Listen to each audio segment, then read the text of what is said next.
고요한 이 새벽 옷깃을 여미는 마음으로 하나님께 나옵니다. 더럽혀진 옷이 거들랑 주의 피로 이 시간 깨끗이 씻어주시어서 우리의 몸이 하얀 옷이 되기를 소망합니다. 더럽혀진 세상에 산다고 옷을 더럽게 할 것이 아니라 새벽마다 옷을 빨아 우리 주님 세마포옷을 입듯이 우리들도 깨끗한 세마포옷으로 늘 주님을 배웁게 도와주옵소서. 영혼이 정결해야 우리의 몸이 정결하지 않겠습니까? 영혼의 때를 씻어내는 이 새벽 시간, 우리의 정결한 그 영혼처럼 우리의 육체도 정결함을 잊게 도와주시고 우리 주님을 온전히 사랑하고자 할 때 주님의 것이 나의 것이 되어 주님의 모습이 나의 모습이 되어 주님을 비추는 자 되게 해 주옵소서. 이 시간도 주의 말씀을 듣고자 합니다. 기록된 말씀에 감추인 주님의 비밀한 것들을 우리에게 들려 주옵소서. 우리 주 예수 그리스도의 이름으로 기도하옵나이다. 아멘. 할렐루야. 저희 집사람이 저에게 소원이 있었어요. 뭔 소원이 있느냐? 하나님의 심판, 회개, 이것도 중요하지만 하나님의 사랑이 더 중요하지 않습니까? 하나님의 사랑을 좀 설교해 보세요.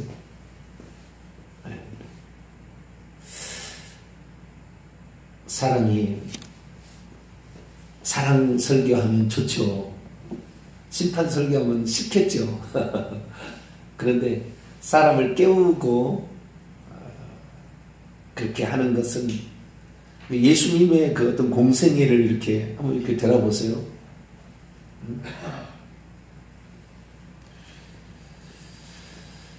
예수님께 은혜 받고 예수님께 사랑받고 했던 사람들은 예수님한테 책망받고 있는 사람들이 있는데 어쨌든 우리가 이 절반 이렇게 해나가야 된다는 것을 압니다. 그래서 하나님의 사랑을 설교하지 않은 건 아니었으나 오늘 아침부터는 하나님의 사랑도 같이 설교해 보리라 그런 생각을 하고 시작을 해봅니다. 그래서 오늘은 본문으로 요한일서 4장 8절 하나님은 사랑이시라 그 말씀을 가지고 함께 얘기를 시작해 볼까 합니다. 하나님은 두 가지로 설명할 수 있습니다. 하나는 본질적인 이해가 있고요. 그 다음에 그분이 행하신 행위로서의 이해가 있습니다. 본질적인 이해와 행위로서의 어떤 이해가 있는데 둘 다가 우리에게 필요한 거죠. 여기에는 두 가지가 다 나와 있습니다. 하나님은 사랑이시라 본질적인 이해입니다. 행위로서의 이해다. 하나님이 우리를 사랑하셔서 사랑한다 말만 생각만 갖고 있었던 것이 아니라 우리 죄를 속죄하기 위하여 화목제물로 그의 아들을 보내셨다. 4장 10절. 사랑은 여기 있으니 우리가 하나님을 사랑한 것이 아니오 하나님이 우리를 사랑하사 우리 죄를 속죄하기 위하여 화목제물로 그의 아들을 보내셨다. 그래서 이 사랑과 그분이 누구시고 그분이 무슨 일을 하셨는지에 관하여 기록이 되어 있습니다. 그래서 11절부터는 우리가 사랑하는 것이 서로 사랑하는 것이 마땅하다 이렇게 말씀하고 있는 것이죠. 본질적인 이해의 측면에 있어서 하나님은 사랑이시다. 하나님의 속성이 그렇다는 거죠. 이 사랑이라는 말을 헬라 원문을 보게 되면 사랑이라는 말이 아가페 이렇게 됐습니다. 아가페. 필로스의 사랑도 있고 다른 사랑도 있어요. 그런데 여기 보니까 아가페 사랑입니다. 아가페 사랑. 아가페 사랑은 희생하는 사랑이에요. 에로스적인 육체적인 사랑도 아니고 필로스적인 형제 우애 간의 사랑도 아니고 아가페 사랑은 우리가 잘 들어봤지 않습니까?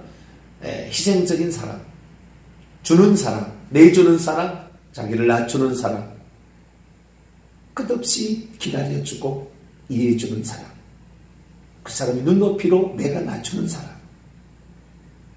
내 것을 다 줘도 더 주고 싶어하는 그 마음.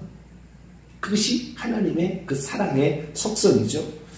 그래서 우리는 그분의 행위, 그래서 우리가 절대 천국 들어갈 수 없으니까 하나님께서 우리의 죄를 여기서 씻어주시고 그 중에서 그 하나님의 은혜와 사랑을 아는 자를 데려가시겠다고 이 땅에 오신 거 아닙니까? 그런데 그 오시는 방식이 우리들은 그동안에 요한복음 3장 16절 하나님이 세상을 이처럼 사랑하사 독생자를 주셨으니 이게 3장 9절하고 요한일서 3장 9절하고 똑같지 않습니까? 하나님의 사랑이 우리에게 이렇게 나타난 바 되었으니 하나님이 자기의 독생자를 세상에 보내심은 그분으로 말미암아 우리를 살려주시려 우리를 생명을 주시려 하십니다. 하나님이 세상을 이처럼 사랑하사 독생자를 주셨으니 이는 그를 믿는 자마다 멸망치 않고 영생을 얻게 하려 하십니다. 그 말이 이 요한일서 4장 9절 10절에 그대로 나와 있죠. 저 같은 경우는 지금으로부터 10년 전에 일로 거슬러 올라갑니다. 어느 날 누구의 간증을 제가 들었는데 깜짝 놀랐어요. 깜짝 놀랐는데 그때 내가 어떤 생각을 했냐면 천국에 갔더니 여호와가 예수님이더라 라는 어떤 간증을 제가 들었어요. 그래서 내가 속으로 뭐라 했냐면 이단이구만. 내 속으로 그랬어요. 왜냐하면 저는 오랫동안 제가 공식적으로 17년을 이단 상담을 해줬습니다. 이메일로 상담을 해가지고 받아서 상담을 해주고 인터넷에다가 내 어떤 그 이단의 기준을 이렇게 정해서 이렇게 한다고 설명도 해주고 그때 당시에 오늘날의 안식교 계열의 이단이 있었는데 그런 이단 사람하고도 엄청 토론했는데 나중에 죽여버린다고 하더라고 나를. 처음에는 부드럽게 나왔는데 나중에 계속 들어가서 성경에 이거 아니라고 막 얘기하니까.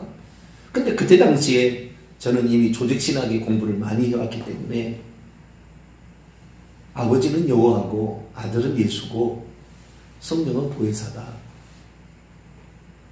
여기에서 한 걸음이라도 잘못되면은 당신 이단이다.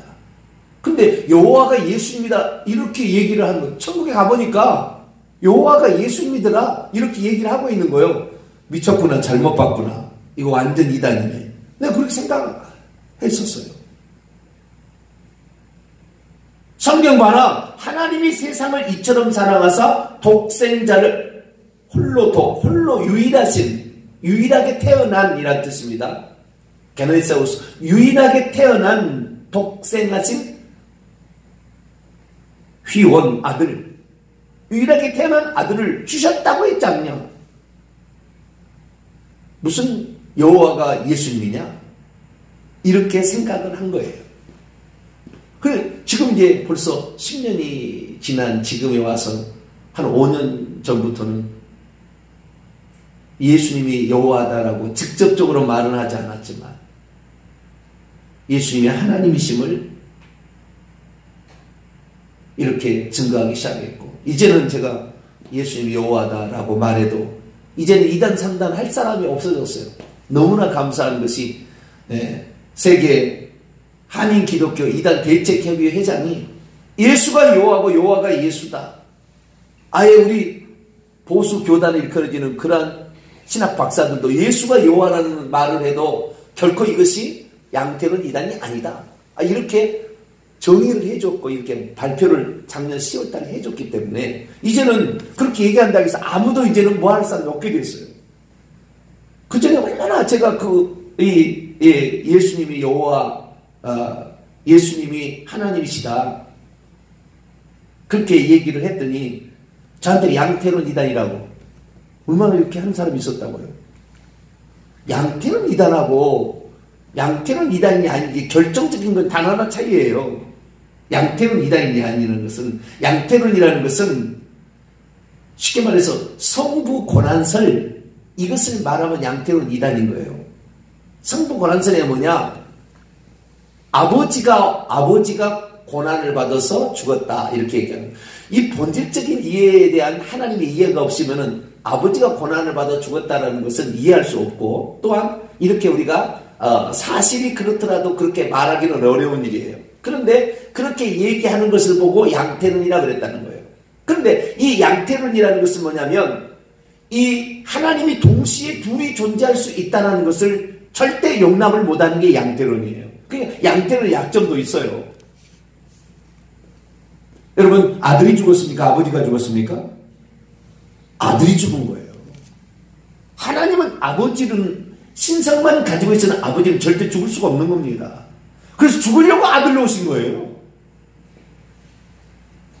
하나님은 영이신데 어떻게 죽을 수가 있습니까? 영적 존재는 죽지 못하는 것입니다. 육체만 죽는 거예요. 예수님이 죽었다는 것은 예수님이 육체를 입으셨다는 확실한 증거입니다. 천사는 안 죽어요. 영적 존재이니까. 인간도 영적 존재이면 죽는 것은 육체가 죽는 거잖아요. 그래서 예수님이 육신을 입었다는 너무나 확실한 표적은 예수님 십자가에 죽으신 겁니다. 그래서 우리는 아들이 죽었다고 말하고 아버지가 죽었다고 말하지는 않습니다. 그러나 본질적인 이해에 들어갔을 때 저는 너무 많은 충격을 받았어요. 지난 5년 동안 너무 많이 제가 하나님께 죄송했고 미안했습니다. 왜냐하면 본질적인 이해에 들어갔을 때 하나님이 그의 아들을 보낸 거냐, 하나님이 아들로 오신 거냐라는 이 차이가, 이 변화를 제가 알게 되었거든요. 하나님이 그의 아들을 보냈다는 말도 너무나 귀한 말입니다.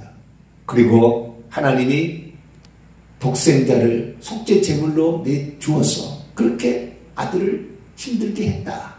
아들이 그렇게 고난받게 했다. 그 사실 자체도 너무나 소중하고 귀한 거였어요. 그런데 나중에 제가 이 성경을 다시 보고 헬라어로 봐버렸더니 깜짝 놀란 거예요. 헬라어로 봤더니 깜짝 놀란 거예요. 요한계시록을 제대로 봤더니 깜짝 놀란 거예요. 왜? 하나님이 아들을 보낸 게, 아들을 보냈다는 그 말의 의미를 정확히 알아듣기 시작했다부터 그렇다는 거예요. 그러니까 그동안에 삼위일체가 정통이라고, 이건 천주교 가르침입니다. 천주교 삼위일체는 세 분 하나님을 그려놓고 있든지 두 분 하나님에다가 비둘기 하나 그려놨어요. 이것이 천주교 이해입니다. 천주교는 두 분 하나님을 믿든지 세 분 하나님을 믿는 거예요. 왜? 하나님이 한 분이라는 걸 천주교는 이해를 못한 겁니다. 325년 니케아 종교의 이후로 이 삼일체 하나님이라는 걸 만들기 시작해가지고 만들어져서 결국에 개신교까지 그대로 가져왔는데, 결국에 그런 사람들에 의해서 예수님이 아버지가 아니고 아버지는 아들이 아니다. 아버지도 하나님이고 아들도 하나님이지만 아들은 아버지가 아니다. 이런 말을 만들어낸 거죠. 그러니까 여호와가 예수님이라는 말에 침을 들고 거품을 들고 달려드는 거예요. 당신 이단이다, 양태는 이단이다, 이런 식으로. 하나님을 진짜 모르는 거예요. 하나님을 너무 모르는 거예요. 양태론 말고 삼일체의 가장 큰 단점, 양태론의 가장 큰 단점은 동시 존재하는 하나님에 관하여 설명하지를 못하니까 아버지가 와서 죽었다는 식으로 얘기를 하는 거예요. 그런데 삼일체 하나님의 가장 큰 단점은 뭐냐면, 하나님께서 아들을 보내셨든지 아니면 하나님의 아들을 오셨든지 예수님이 이 땅에 마리아의 몸에서 태어나기 전까지 아들이라는 신분이 하나님에게는 아직 없었다는 겁니다. 이게 결정타예요. 그런데 삼일체 하나님을 주장하는 이 중세부터 잘못된 생각은 뭐냐면, 만세전부터 하나님과 아들과 성령이 따로 위격이 다른 존재로 존재했었다.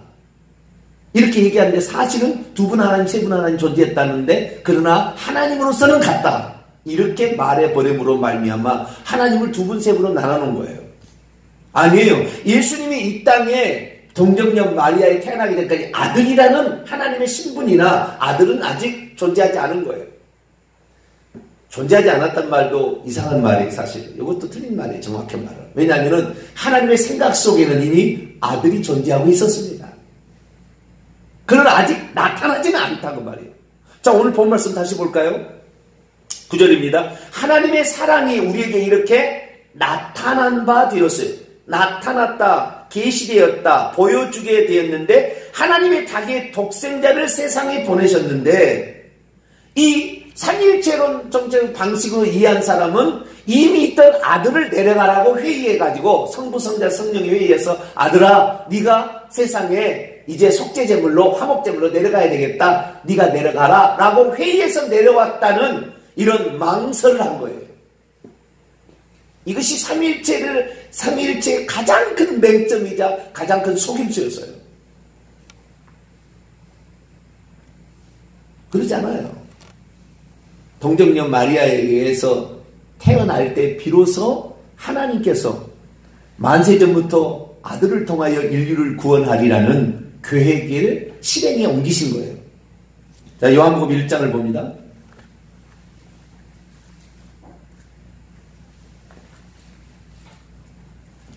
요한복음 1장.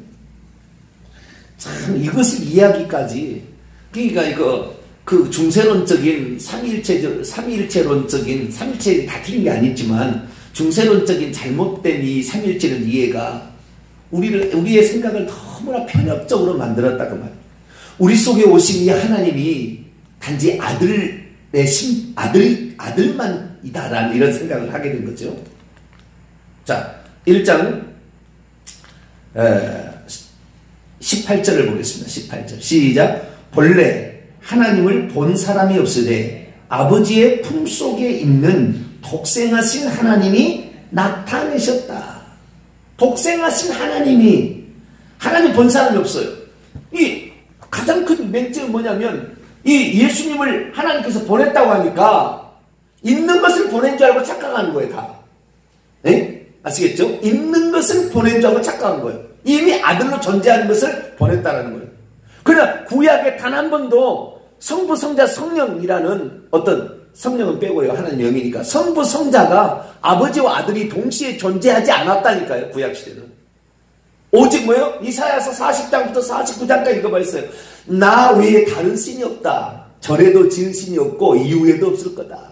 나 곧 나 외에 다른 구원자가 없다. 내가 곧 처음이요 마지막이다.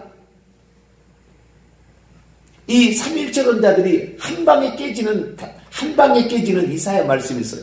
자, 이사야 44장을 볼까요? 삼위일체 하나님만 믿었던 사람이 이 한 방에 날아갑니다. 잘못되었구나, 내가. 삼위일체라는 이 교리가 틀렸구나. 다 틀린 건 아니지만 일부가 틀렸구나 라는 사실을 깨닫게 되는 구절이 이 44장 24절입니다. 24절. 이 구절 하나로 한 방에 깨집니다. 정말 이 사람이 하나님을 사랑하는 사람이고 이 사람이 성경 말씀을 그대로 믿는 사람이면 이 한마디에 그냥 떨어지는 거예요. 자, 이사야 44장 24절 읽어볼까요? 시작. 내 구속자여 모태에서 너를 지은 나 여호와가 이같이 말하노라. 나는 만물을 지은 여호와라. 홀로 하늘을 폈으며 나와 함께 한 자 없이 땅을 펼쳤다. 나 홀로 지었느니라. 나 여호와가, 나 외에 다른 신이 없는 나 여호와가 홀로 아들하고 상의해서 지은 것 아니고 아들하고 함께 지은 것이 아니라 나 홀로 지었다.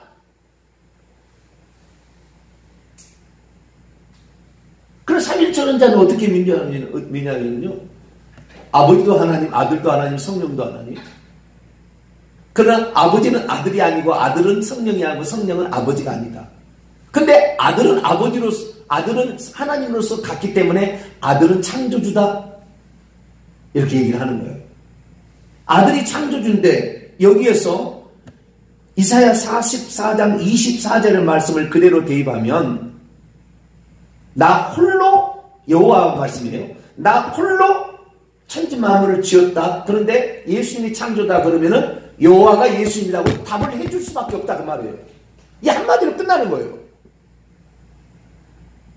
아니면 예수님이 사기꾼이지. 아버지를 사칭하는 사기꾼이. 많은 사람이 착각하는 거예요. 구약시대도 이미 아들이 있었다고. 아니에요. 아들이 이 땅에 태어남으로 아버지라는 하나님의 신격이라고 할까요? 아버지의 신분이 따로 생긴 거예요. 아들이 이 땅에 동정녀 마리아에게 태어나기 전까지 하나님은 하나님이고 자존자고 이분은 전능자고 그런 것이었지 아버지가 아니었다 그 말이에요. 쉽게 말해서 아버지의 역할을 아직 안 했다. 아들로서 이 땅에 오신 것을 통하여 아버지 아들이라는 것이 생겨나기 시작한 거예요. 그러니까 그 전에 우리가 착각한 게 뭐냐면 하나님이 독생자 그의 아들을 이 땅에 보냈다 그러니까 있는 아들을 보낸 자고 착각한 거예요. 있는 아들이 아니라 그 말이에요. 구약시대까지 한 번 여호와 그분 당신이 스스로 존재하는 그분이 나는 너희들이 하도 가르쳐달라니까 내 이름 가르쳐주마 여호와로 가르쳐줬어요. 그러나 그분이 이사야 9장 6절의 말씀처럼 아기로 아들로 오셨지만 전능하신 하나님 영존하시는 아버지신 그분이 육신을 입고 오신 것이다. 그래서 우리는 예수 그리스도로 말미암아 인격의 두 분리가 일어난 거예요. 아들과 아버지가. 그러나 이게 동시 존재가 가능한 것이 전능한 하나님이에요.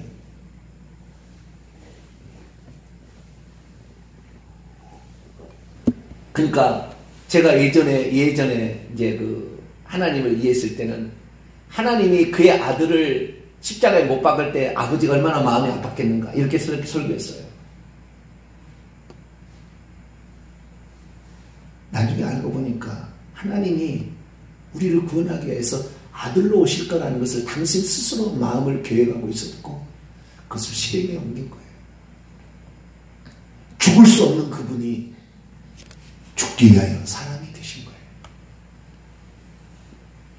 내가 구원자여 나밖에 다른 신이 없다고 하시는 그분이 친히 상처받을 육체를 입으신 거예요.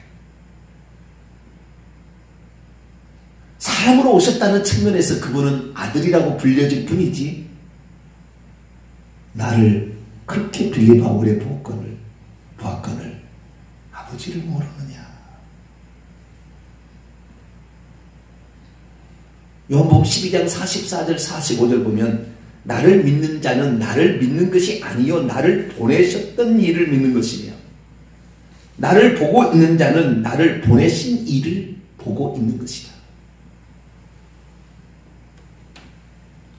우리는 아들로 오셨지만 아들을 보내셨지만 아들로 나타나심으로 그때 아버지와 아들의 인격처럼 분리된 게 있었지만 그러나 그 예수님은 하나님이 아들로서도 온 거죠. 그 사실을 깨닫는 순간 야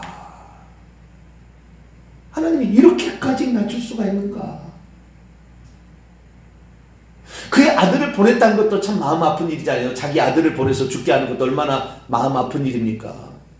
내가 죽고 말지 아들을 죽이기가 어려워요. 살다 보면 우리가 그렇잖아요. 내가 아프고 말지 아들이 아픈 것이 그렇게 내가 차라리 먼저 아프고 네가 살 수가 있다 한다면 너가 건강한다면 내가 너 대신 아파주마. 이게 부모의 마음 아닙니까? 그런데 사실은 그 전능자가 어쩌면은 책임 회피죠. 아들에게 어떤 이양하고 자기는 괜찮았다는 책임 회피로도 보일 수가 있다 그 말이에요. 그런데 그게 전혀 아니라는 것이 성경에 나왔다 그 말. 전혀 아니다. 그게 뭡니까? 내가 아버지로부터 나왔다. 자, 요한복음 8장